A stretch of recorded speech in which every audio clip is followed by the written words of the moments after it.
I took this photo 22 years ago, and it literally changed everything for me. It was about 2000 and, I'm upside down. It was about 2004, and I think I was like 18 years old.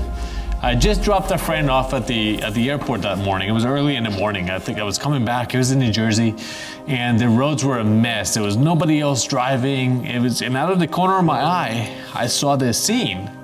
And I pulled over, grabbed my little Sony Mavic something. It was a CD camera, a 5 megapixel beast. Literally recorded things into a mini CD. I thought that was the future. Anyway, I kinda composed this shot. I jumped out, no experience, no nothing, just took the photo. It looked so pretty, and I wanted to capture that. Now, looking at it today, yes, the composition could have improved a little bit. If I would have just moved the camera down a little bit more, it would have been a lot better, showing more of the flow. But for an 18-year-old jumping out of the car in the snow, I was proud. I took it to a local lab to have it printed large, which I guess at the time this was large. And it was $100. I didn't care. It was the first time I felt proud of something I created. That photo right there, that changed photography for me. I always had a camera, I always loved taking pictures, but I didn't know what to do with them. Printing that image literally made it real. It wasn't just pixels anymore, it was something I made. And after that, I was hooked. I would go out at night to practice long exposures. I knew I had to be at work at 7 in the morning, but I didn't care. I was 18. I was teaching myself composition, learning Photoshop elements, which might have been pirated at the time, I don't remember. And then I printed another photo, and then I started doing effects in Photoshop, and look at the highlights there. Anyway, I had this dream that one day my house would be filled with memories that I captured. Fast forward 20 years, and I've moved across the country multiple times. I've downsized, I lost frames, but I kept the prints. Now these prints have been roaming the country with me, waiting for wall space. I still don't own the house, and maybe I'm one of those millennials who never will. And that's fine, that's okay. The goal hasn't changed. I want to capture memories, print them, and display them proudly somewhere, even if it's just in my new office. Now, before I tell you how stock photography fits into this, let me ask you, why do you take photos? What got you started? Drop it here in the comments, and generally, I love reading that kind of stuff. Seriously, do it right now, I'll wait. Printing is still a huge part of why I do this, which is why I'm excited about today's sponsor. This video is brought to you by Lumar prints. Over the years, I've printed a lot of work, some great experiences and some very expensive ones. So when I saw Lumar prints pricing, I was a little bit skeptical.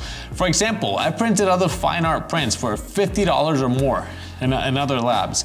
The same size for the same fine art print for Lumar print was $650. What? That's not like a small difference.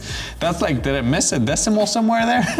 So I ordered a few, and here's what stood out for me. Solid wood frames, not the medium density fiberboard, that MDF. Glycol printing, however you pronounce that, it's a high-end inkjet printing process that's used for fine art photography and artwork. They have premium canvas and fine art paper. Metal prints, which are a must if you're trying to sell prints. A lot of photographers love those, and mostly your customers. The metal prints really stand out.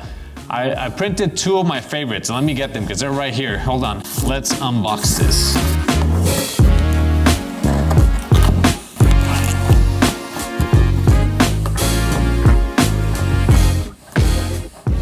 All right, let's look at what's in here.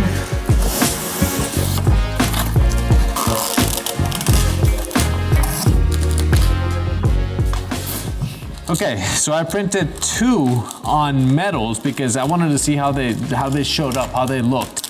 There's some of my more recent favorite landscapes, and by recent I mean they're a couple years old now, but they are still on my top 10 over the last few years. Anyway, let's get this one out of here.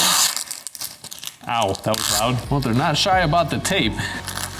Packaging is very good. Getting these out is not easy. The mounting hardware on the prints, that looks really good. Wow. Now, look at the print. So this one, that was the Strange Lights over Crater Lake. This is from 2024, I believe. It doesn't happen often. You don't see the northern lights here this far south. And the times that you might see them, it's cloudy. So to be able to get that night clear, to be able to see that here, that is unique. So I had to have that photo printed. I love how it looks. And then this other one, this one's another one of my favorites because it's my favorite flower here in the woods. It's a wild dogwood, and again, I just think it looks so pretty. It's one of those photos that I took a couple of years ago, maybe 2023 or 4, I don't know, maybe last year. But I think it looks so pretty, and the quality of this, I really like it. Wow, cool. Awesome, now I gotta find wall space to put these 2 pictures up there. I also printed a couple more in fine art paper because I wanna look at this. Oh, nice. Well, that looks really pretty, and that's the fine art of the same one, the Crater Lake over there. That's a 12 by 18, in very good quality. The print looks very good, I like that. What else did I get? Okay, so then they do have different options for fine art paper.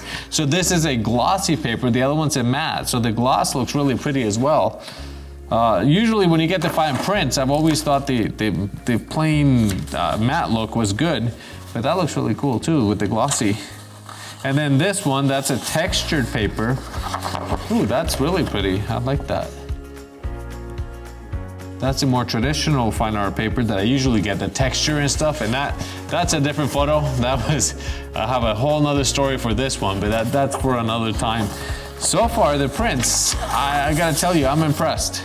And I have one more that I had printed, and that is a canvas because I wanted to see the quality.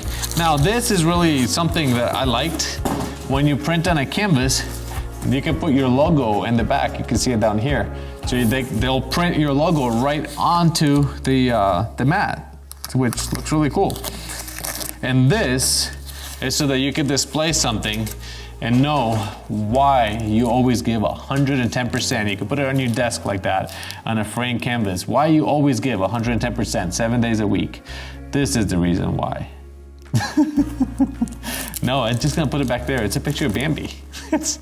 But the quality of the canvas, I mean, it's solid, it's tight. I feel the real wood frame in here feels really, really good. I've had other ones where it just feels kind of lightweight and cheap, and this is solid. And seriously, I'm not hyping it up. I really do like the quality of the print itself and how solid it feels. How do I? The one thing I'm gonna complain is how to open this. It needs like an easy tab or something. Yeah, I know, you're not supposed to cut it towards yourself, but I was careful. And it has the hanger, it has everything. Perfect. All right, let me get back to the video. I'm getting distracted here with these prints. They look really, really pretty. When I look at these photos printed, it makes it real, tangible. It's something solid, something that I made that is now in my hand. It's when I look at them printing, it brings back the memory instantly of being here, trying to guess in the camera settings, setting everything. It's awesome. Yes, digital is convenient. I mean, yeah, we save a lot of money with digital, but prints are emotional. They're real. It makes it real. And when the pricing is accessible, it matters. So if you've been thinking about printing your work, whether it's for clients or for yourself, check out Lumar Prints in the link down below. Thanks to them for making this video possible. So where was I? Oh yeah, we were in 2010 when I bought my very first professional camera, the Rebel T1i. I swear to God, oh, here it is. I spent $800 for a camera with a lens, something that I could exchange lenses. Now, I was pro. Clearly, I was a pro. A friend mentioned stock photography back then, and so I uploaded a bunch of photos, and every single photo got rejected. So much for a pro, right? That's when I started learning. I learned composition, lighting. I was reading books like Photography for Dummies because I didn't know that YouTube was a place you could learn. But stock photography became the outlet. And here's the best part, the part that I did not expect. The dream of filling my house with giant frame prints, it didn't quite happen the way I expected because life moves. And for a while, printing wasn't even happening at all. Not even close to the way I imagined it. And that's where stock photography came in. Stock photography became the perfect outlet. It fueled my creativity. It gave me assignments when nobody else was hiring me as an amateur photographer, because that was hard to do at the beginning. It forced me to practice. It forced me to improve, and it gave me a solid portfolio for potential clients to see. Instead of printing 20 giant pieces for the wall that I didn't have, I started creating images with a purpose. Now, let me show you something else, a different photo that I have right here. This was about 20 years ago. Just bear with me, I'm finding it. They're small, they're not very big, these two here. So I took these photos about 20 years ago, and it's the cityscape in Costa Rica at that time.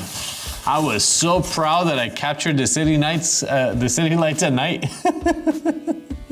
I captured the lights at nighttime. It's super pixelated, it is terrible quality, but honestly, for where I was at the time, this was a win.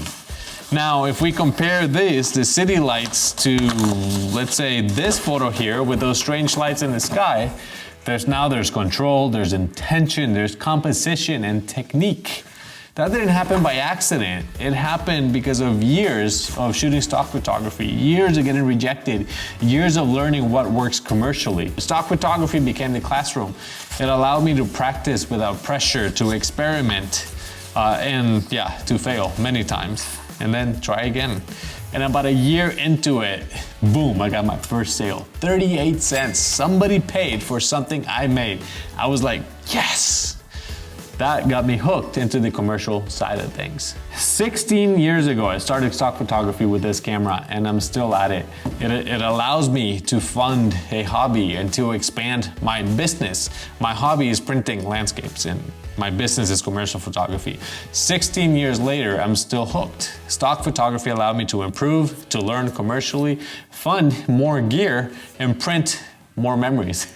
Even though a stock sale is not the same as seeing a photo on the wall, like see it for real, every time an image sells, it brings back that moment when you made that photo. And that part never gets old. For me, printing should be reserved for the memory, for images that actually carry a small collection, something that feels good, a meaningful collection. For me, it all started with a snowy morning in 2004, and it hasn't stopped since. If this resonated with you at all, tell me why you started photography. And if you're ready to print something meaningful, check out Lumar prints down below. Like, subscribe, and I'll see you all in the next video. It actually wasn't that bad for a little Sony camera, but see? I still think it looks pretty good.